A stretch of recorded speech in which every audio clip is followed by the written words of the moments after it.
Hey guys, ഇത് നമുക്ക് 2 ബൊക്കയും ഒരു ഫ്രെയിമും കൊടുക്കാറുണ്ടായിരുന്നേ. ഞാൻ എന്തായി അരിയുന്നേന്നല്ലേ, വേറൊന്നും അല്ലടോ, ചെമ്പരത്തിപ്പൂവും ചെമ്പരത്തി അരയുക. എന്തിനാന്ന് വെച്ചാൽ തല നിറയെ താരന്. അപ്പം താരം പോകാൻ വേണ്ടി ഞാനിങ്ങനെ ഇടയ്ക്ക് ഹോം റെമഡീസ് ഒക്കെ ട്രൈ ചെയ്യാറുണ്ട്. നമ്മുടെ ശത്രുവിനെ അങ്ങോട്ട് മനസ്സിൽ കണ്ട് നല്ലപോലെ ഞെവിടി പിഴിഞ്ഞ് അരിച്ചങ്ങ് അതിൻ്റെ സത്ത് മൊത്തവും നമുക്ക് എടുക്കണമേ. ഒന്നെങ്കിൽ സ്കാൽപ്പിൽ ഓയിൽ തേക്കാം, അല്ലെങ്കിൽ ഇതിൻ്റെ കൂടെ അങ്ങ് തേച്ച് വെച്ചാൽ മതി. ഞാനെന്തായാലും ഇപ്പോഴാണ് തേക്കുന്നത്.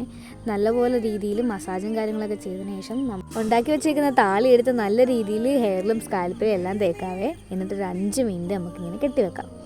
തണുപ്പധികം പറ്റാത്തൊരു 5 മിനിറ്റ് വെക്കണമെന്നൊന്നുമില്ലേ. ആ ഒരു സമയം കൊണ്ട് ഞാൻ മുഖത്തൊരു ഫേസ് പാക്ക് ഇട്ട് പരിപാടിക്ക് 2 പക്ഷിയാകുമല്ലോ. അതൊക്കെ കഴിഞ്ഞ് കുളിച്ച് വന്നിട്ട് ഒരു ഹെയർ ടോണർ അപ്ലൈ ചെയ്യുവേ. എന്നിട്ട് നല്ല രീതിയിൽ സ്കാൽപ്പിൽ മസാജ് ചെയ്യണേ. ഒരു വൈകിട്ടൊക്കെ ആയപ്പോഴത്തേക്ക് നമുക്കൊരു കല്യാണത്തിന് പോകണ്ടായിരുന്നേ. അങ്ങനെ ഞങ്ങളെല്ലാവരുടെ കൂടി കല്യാണ വീട്ടിൽ പോയി. അത് കഴിഞ്ഞ് മെയിൻ പരിപാടി ഫുഡ് വന്നപ്പോഴത്തേക്ക് എല്ലാവരും ഹാപ്പി. അങ്ങനെ പെതിയിരുന്ന് ഫുഡും കാര്യങ്ങളൊക്കെ കഴിച്ച് ഐസ്ക്രീമും കഴിച്ച് നേരെ വീട്ടിൽ പോയി. അപ്പോൾ ഓക്കെ, ബൈ.